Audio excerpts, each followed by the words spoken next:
안녕하셨습니까? 오늘 또 저와 함께 책을 읽어 나가시는 시간입니다. 역사란 무엇인가? 제15강 책을 읽는 순서로서는 오늘이 마지막 강의입니다. 이제 끝에 전부 리뷰 한번 하고 강평하는 마지막 회가 하나 남아 있습니다만 책을 읽으시는 범위에서는 오늘이 끝입니다. 오늘은 넓어지는 지평선 2 이성의 역할의 확대라는 게 뭐냐, 이 얘기로 시작을 합니다. 인간은 지구상에 처음 등장했을 때 이성적으로 그렇게 발달하지 못했던 존재들이라고 생각을 하고 있습니다. 일부 이제 역사가나 또는 과학자들 입장에서 그렇지 않다, 외계에서 인간이 왔을 가능성도 있고 인간은 애초부터 이성이라는 게 발달했던 존재다, 뭐 이렇게 주장하는 사람들도 있지만, 일반론적으로 원시 시대에 속했던 인류, 원시인이라고 부르죠. 이들의 이성은 그렇게 확대된 상태가 아니었다. 그런데 이것이 이제 문명의 발전이 일어나면서 개인의 기능, 직업, 기회의 다양화의 국면이 전개되고 산업혁명이 일어나서 가장 광범위한 사회적 결과로서 우리가 인식할 수 있는 것은 인간들이 이성을 실현시키고 이성을 활용해서 산업혁명을 이루어낼 수 있게 됐다. 이런 현상이 산업혁명의 가장 우리가 주목해야 될 사회적 결과다. 그것이 바로 이성의 역할의 확대를 뜻하는 거다라는 겁니다. 그래서 이제 그 생산을 하면서 생산을 합리적으로 해야 된다라는 문제가 등장하게 되고, 생산의 합리화라는 문제는 어떻게 하나의 물건을 만들어낼 것이냐, 어떻게 만들어내는 것이 가장 효율적이냐, 이런 합리화의 문제 그 자체보다도 인간의 합리화, 인간의 모든 행동과 사고의 합리화, 이것이 가장 중요한 문제라고 주목한다. 오늘날 전 세계적으로 원래는 원시인에 속했던 인간들이 복잡한 기계의 사용법을 배우고 있고, 그걸 통해서 사고와 이성의 사용법도 배우고 있다는 거, 이것을 우린 주목해야 된다. 이것이 내가 이성의 확대라고 부르는 사회혁명이라는 것이라고 생각한다, 이런 얘기입니다. 카 교수의 주장이죠. 그런데 이성의 확대는 항상 긍정과 부정의 양면성이 존재하고 거기에는 일정한 위험도 따른다, 이런 얘기입니다. 물건을 만들어서 그 물건을 생산한 자는 그 물건을 팔아야지 이익을 실현하겠죠. 그럴 때 이성이 작동을 합니다. 물건을 생산한 생산자는 소비자가 어떻게 하면 그 물건을 사게 할 수 있을까? 그 속에는 속임수라고 하는 이성적 행위도 들어갈 수가 있다는 얘기죠. 정치가들이 자기들이 권력을 잡기 위해서 이성적 활동을 하는데 그 이성적 활동은 상대방을, 유권자들을 속이는 행위로 나타날 수도 있죠. 이런 위험성, 이런 대중심리를 이용한 위험성, 이런 것들도, 이런 비이성적 요소가 이성화하는 이런 현상도 생겨나고 있다는 걸 잘 알고 있다, 역사가들은. 오스카 와일드는 그래서 그런 현상을 이렇게 얘기했다. 이런 정치인이나 상업 광고업자, 이런 사람들은 언제나 이성이라는 수단을 이용해서 상대방의 지성의 아래쪽을 노리고 있다. 이런 현상이 등장한다. 지성의 아래쪽을 노린다는 게 뭡니까? 인간이 자기는 지성적이라고 생각하지만 그 행위 속에 들어있는 비이성적 영역, 그것을 공격하는 그런 현상이 존재한다. 우리 선거 과정에서 우리 이런 모습 참 많이 보는 거죠. 그래서 어떤 사회에서나 어떤 사회가 됐든 간에 이건 공통적으로 등장하는 현상인데, 지배 집단이라는 것은 대중의 여론을 조직하고 통제한다. 자기들이 원하는 대로 대중들이 생각하게 하고 자기들이 원하는 대로 움직이도록 조작한다라는 거죠. 그래서 그렇게 하기 위해서 크건 작건 간에 강제적인 수단을 동원하게 되고, 이렇게 인간의 이성이라는 것은 남용될 수 있다라는 겁니다. 이런 현상이 이제 발명, 혁신, 신기술, 이런 현상 속에서도 다 등장하게 되는데, 그러한 발명, 혁신, 신기술의 등장이라는 긍정적인 현상 속에 내재하는 부정적인 면을 예를 들어보면, 인쇄술이 발달하면서 많은 사람들이 지적인 영역에 가담할 수 있는 긍정적 효과를 가져오는가 하면 동시에 그릇된 사상을 유포하는 데도 기여하게 된다 이런 얘기죠. 말하자면 찌라시 문화 같은 것들을 만든다든지 위설을 만들어낸다든지 조작을 하는 이런 것이 인쇄술의 수단을 이용하기도 한다라는 겁니다. 자동차가 만들어졌더니 자동차의 편의성과 동시에 교통사고로 사망하는 인구들이 엄청나게 증가한다. 말 타고 다닐 때보다 훨씬 많은 건 당연한 얘기죠. 원자력을 개발을 했더니 이걸로 폭탄을 만들어서 인류가 공멸할 수 있는 이런 상황까지를 만들어낼 수가 있다. 인간의 이성이라는 것은 이렇게 남용될 수도 있다라는 겁니다. 이렇게 부정적인 면도 갖는다. 이성의 확대라는 것이. 그렇다고 하더라도 이에 대한 교정 방법도 우리의 이성의 확대에 대해서 찾아낼 수 있지 않느냐. 그래서 나는 이러한 것, 부작용들까지를 포함해서 이것을 역사적 진보라고 나는 부르겠다. 무슨 얘기죠? 인쇄술을 이용을 해서 부정적인 식견이 확대되는데도 이용될 수 있다. 그럼 그것을 부정적인 것을 막아내는 방법도 또다시 우리는 찾아낼 수 있고, 자동차가 생김으로써 교통사고가 많이 발생한다 그러면 교통사고를 막아낼 수 있는 방법을 우리는 또다시 생각하게 됨으로써 진보할 수 있다는 거죠. 핵폭탄이 만들어져서 인류가 절멸할 수도 있지만 핵폭탄을 어떻게 하면 사용하지 않도록 막아낼 수 있느냐 하는 문제도 이성의 확대의 범위가 될 수 있다는 겁니다. 이런 것을 나는 역사적 진보라고 통틀어서 생각한다라는 주장입니다. 그런데 이거를 이제 해설하는 입장에서 본다면 인류 문화를 관찰하는 많은 사학자들이나 사상가들 속에 제로섬 이론이라는 게 등장하죠. 인류가 여태까지 진행해온 모든 문화 문명적인 발전이라고 한 것들을 종합평가해보면 항상 플러스 마이너스 양쪽으로 합치면 제로가 되더라. 합계는 제로다. 인류는 항상 그 자리에 있다.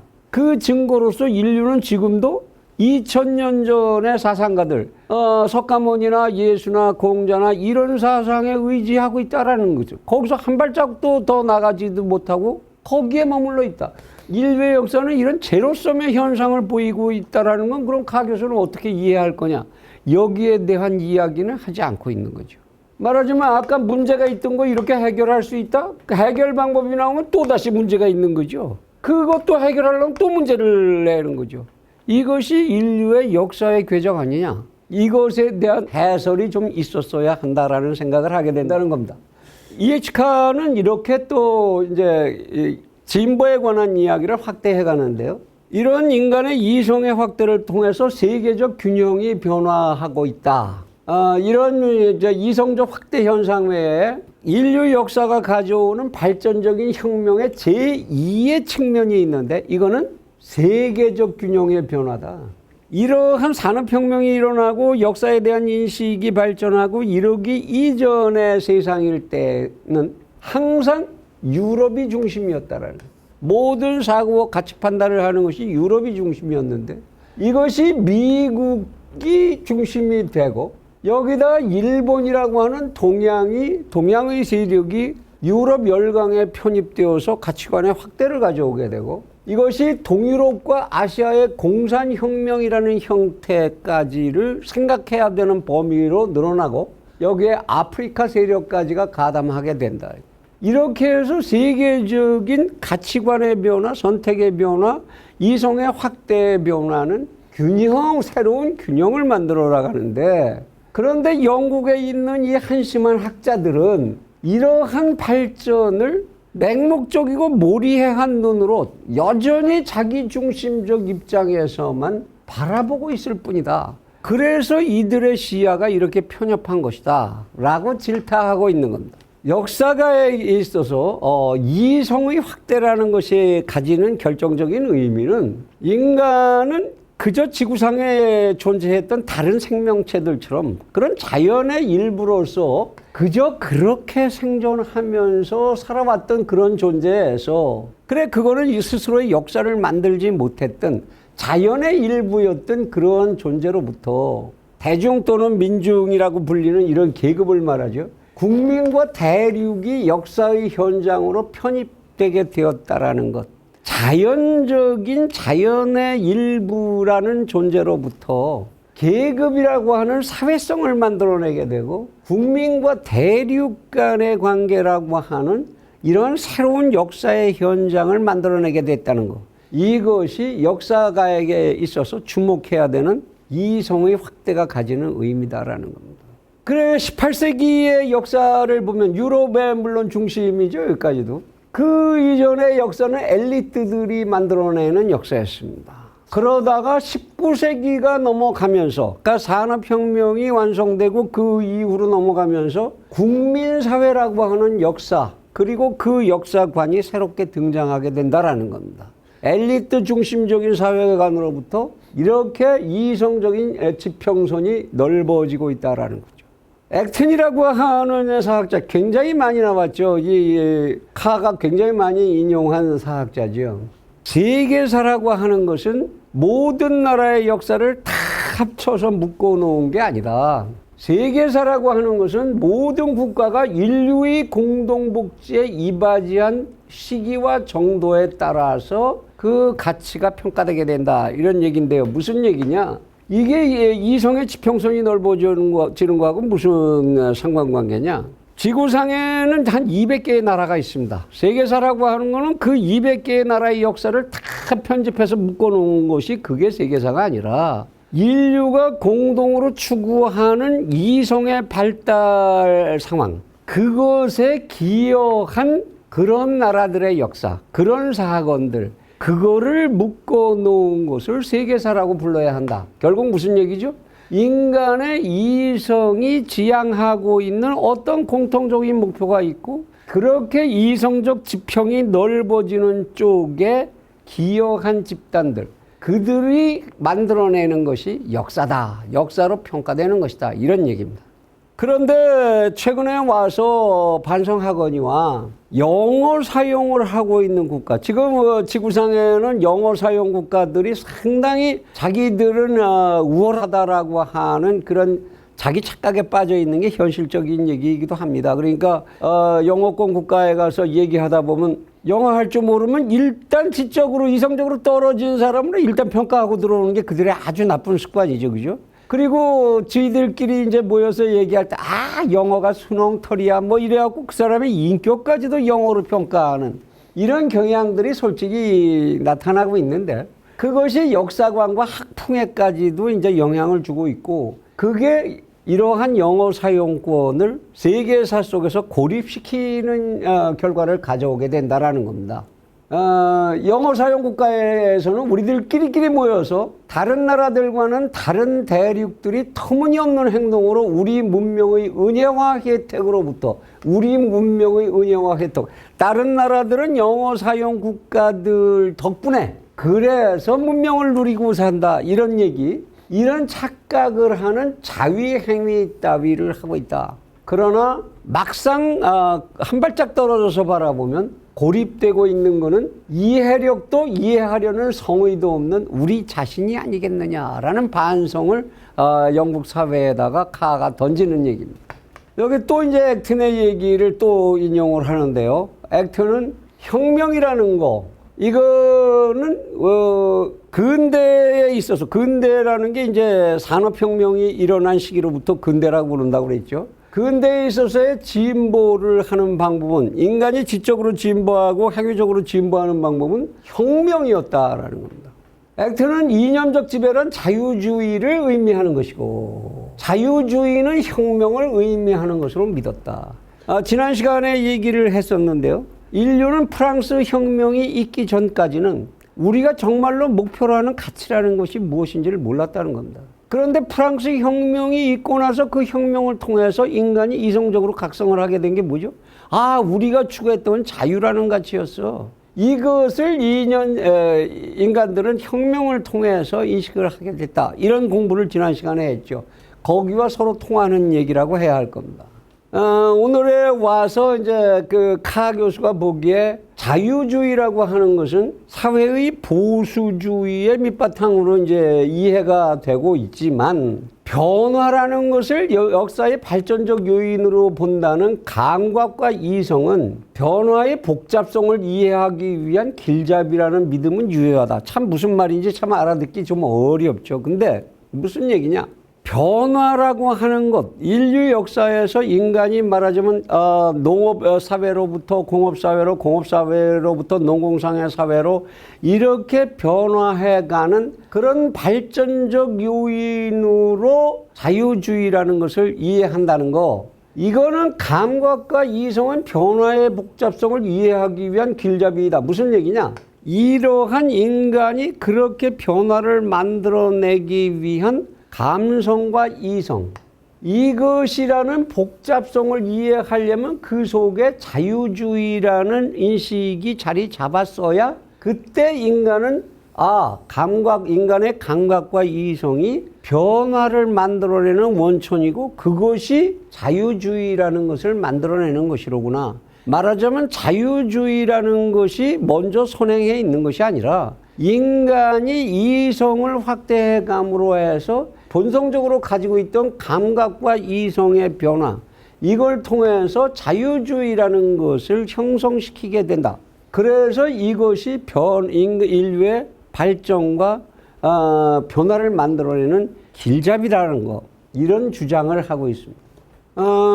이러한 이제 카의 의견과 현실적으로 이제 등장하기 시작했던 그 당시에 등장하기 시작했던 보수주의와의 대결, 이런 것들 속에서의 이제 서로 이해가 부딪히고 있는 부분을 카 교수가 열거해 놓은 마지막 대목입니다. 아무리 보수주의가 뭐라고 하고 그래도 세상은 움직인다, 진보하는 것이다 라는 이제 카 교수의 마지막 이제 결론을 강조하기 위한 대목인데요. 나는 실제적인 활동이라는 거 무슨 얘기냐? 현실적으로 드러나는 인간의 활동이라는 거, 보수주의자들이 가장 중요시하는 그런 과제죠. 이런 실제적이라는 활동이라는 것을 이념적인 이론보다 우선시하는 것이야말로 보수주의의 성분 증명이라고 생각한다. 이념적인 이론, 말하자면 마르크스가 얘기했던 잉여가치의 착취론이라든지 이런 이념적인 이론보다는 현실적으로 일어나는 활동이 우선이다 라고 생각하는 그러한 자세야말로, 그것이야말로 보수주의자의 성분을 증명하는 요소라고 자기는 본다. 자기가 보기에는 우리가 허위의식이라는, 마르크스가 얘기했던 허위의식이라는 개념에 대해서 공부했었죠. 그 허위의식을 걷어내고 그 속에 들어있는 본질적인 이념적 이론, 이것이 인류의 역사를 변화시키는 것이지, 실제적으로 나타나는, 위에 나타나는 현상, 인류의 활동이라는 거, 그것이 인류의 역사를 구성하는 결정적 요인이 아니다라고 주장을 했는데, 지난 시간에 바로 이렇게 평가하는 게 바로 그게 보수주의적인 시각이다. 그러면서 보수적인 예를 두 가지를 듭니다. 오크셔트 교수라고 하는 이제 정치 철학자인데, 영국에, 이 사람의 얘기를 예를 듭니다. 우리는 끝도 없고 깊이도 없는 바다를 항해하고 있는 배에 탄 우리는 그런 이제 승선객과 같다.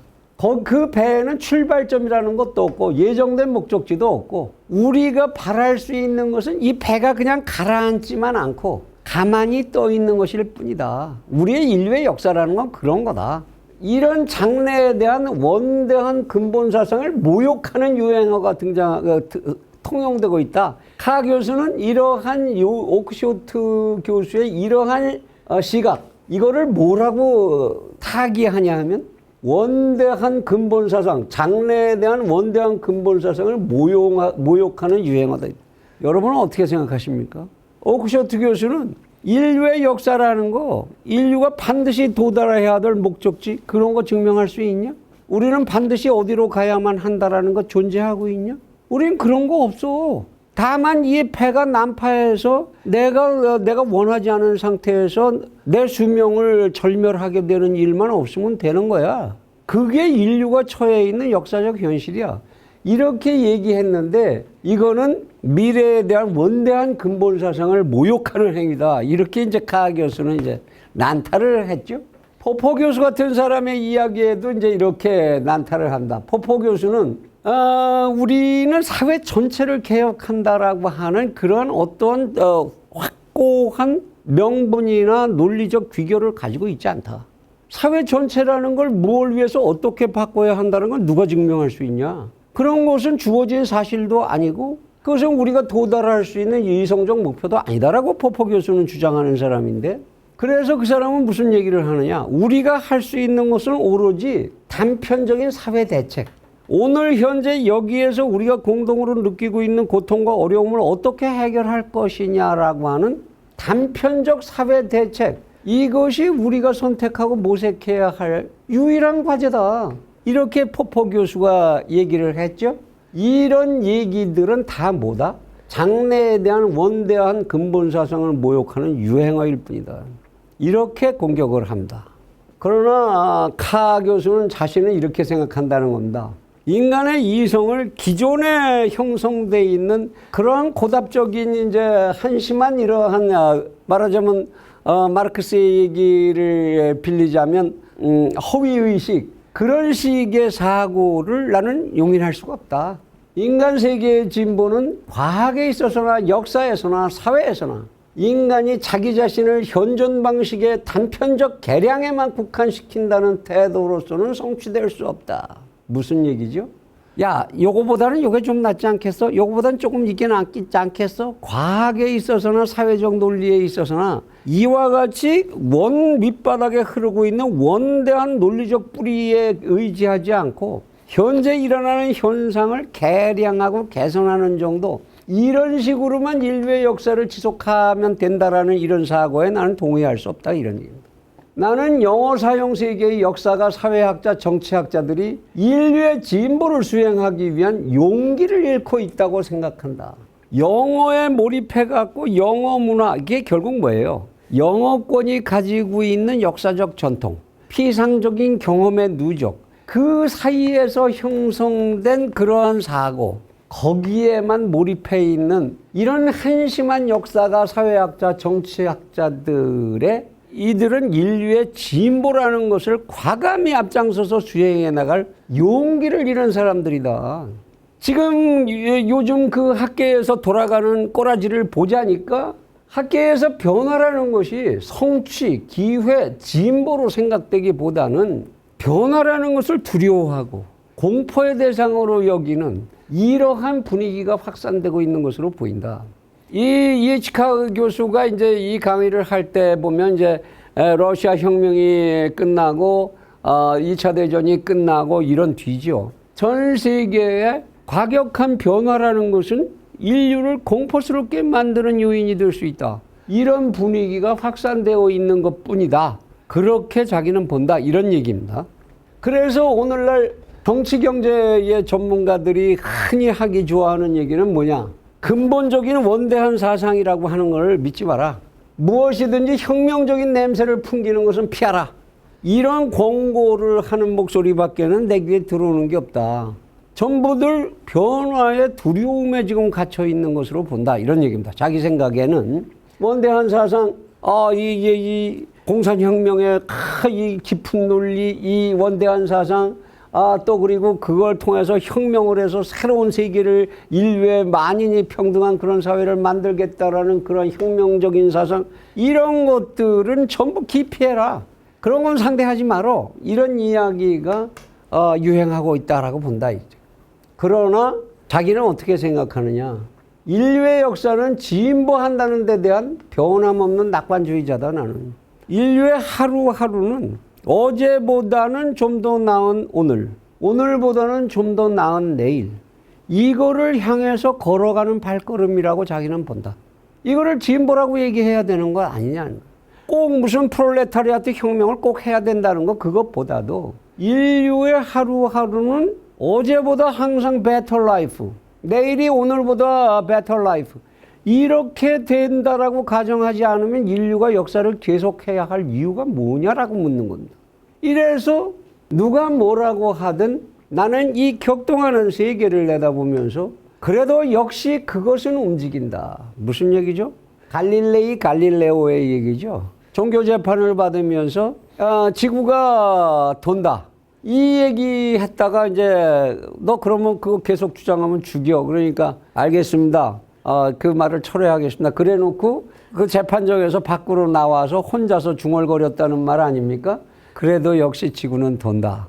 그 얘기를 이제 인용을 하는 겁니다. 그래도 역시 그것은 움직인다. 인류의 역사는 움직인다. 진보하는 것이다라는 겁니다. 그러니까 지난 시간에 제가 이제 카 교수의 진보주의라는 논리가 마르크스나 헤겔이나 포이에르바하 이 사람들이 이야기하는 프롤레타리아트의 혁명 이것만을 전제로 한 그런 진보적 시각과는 다소 다른 결이 있다. 그걸 이번 시간에 아시게 될 거다 그랬는데 그게 바로 그겁니다. 카 교수가 얘기하는 거는 반드시 공산 독재 혁명을 완성하는 방향으로 인류 역사가 가야 되는 것도 아니고 그렇게 가고 있다라고 주장하는 건 아니다. 다만 인류의 역사는 진보해야 하고 진보하고 있다라고 인식해야 한다. 그것이 인류가 살아가는 방법이 된다라는 주장. 이거를 최종 결론으로 내리고 있습니다. 그러나 과연 이제 카 교수의 이야기는 우리에게 무슨 정답을 보여주는 걸까요? 그렇지는 않다고 봅니다. 카가 이렇게 인류의 역사는 이제 진보한다라는 이런 사고에 꽉 막혀 있는 건 뭐죠? 일종의 신앙입니다. 자신의 신앙이고 무언가의 필연론적인 틀에 의해서 인류는 한쪽으로 흘러가고 있다라는 필연론적인 정서적 패턴을 보여주고 있는 것일 뿐이다. 현대 사가들은 탈이념적 주장을 하고 있는 것인데 말하자면 그 앞에서 포포 교수나 이런 사람들이 한 얘기는 탈이념적 이념에 시달려 봤거든요. 히틀러의 파시즘도 겪어봤고 러시아의 이 공산주의 혁명의 불합리성도 다 겪어봤거든요. 그래서 나온 탈이념적인 현상인 것을 그래서 현실에 더욱 충실한 것이 인간이 살아가는 방법일 뿐이다라고 한 얘기를 그냥 그렇게 간단하게 타기하고 고의적으로 외면할 문제만은 아니다. 이성이라는 것이 작동을 해서 진보할 수밖에 없다라는 카 교수의 이야기는 더구나 말이 안 되는 게 인간의 이성은 한 가지의 답만을 내는 존재가 아니다라는 거죠. 인간의 이성은 천갈래 만갈래 이야기를 전개할 수 있는 속성을 가지고 있습니다. 카의 주장은 오크쇼트 교수가 얘기했던 인간의 역사에는 정해진 목표나 정해진 방향이나 뭐 이런 게 주어져 있는 게 아니다라는 주장. 이것을 너무 가볍게 간과한 철학적 깊이가 오히려 오크쇼트보다 부족한 데서 오는 그런 결론일 수도 있다라는 거. 이 부분에 우리는 주목해야 되는 거죠. 인간이 정말로 갈 수밖에 없고 가야만 하는 길 하나만을 가지고 사는 존재라면 그건 오히려 이성적인 존재가 아니죠. 그것은 신의 창조에 의해서 일방적으로 움직이는 피조물의 자연적인 생존 조건일 뿐인 것이죠. 그래서 그것을 회의하고 인간은 정말 어떻게 살아가는 걸 우리가 구축할 수 있겠나라는 원천적인 고민을 하기 위한 오크쇼트 교수 타입의 이러한 사고, 거기에 대한 좀 더 충분한 배려와 고민이 있었어야 됐던 거 아닌가. 그런 아쉬움을 갖습니다. 근데 물론 이 얘기는 이제 마지막 다음 회의 마지막 리뷰와 강평에서 다시 정리를 해드리겠습니다만은 그것에 관한 이제 많은 학자들의 이야기도 있고 그러니까 다음 강평 시간을 한번 기대해 주시기 바랍니다. 지금까지 굉장히 긴 강의였죠. 15강까지 진행이 됐는데 이제 드디어 이 골치 아픈 책, 역사란 무엇인가라는 책을 다 일단 읽으신 것을 축하드립니다. 그리고 이것을 놓치신 부분들, 그리고 집약해서 기억하고 싶으신 분들, 제16강 리뷰와 강평 시간에 꼭 참여해 주시기를 권합니다. 감사합니다.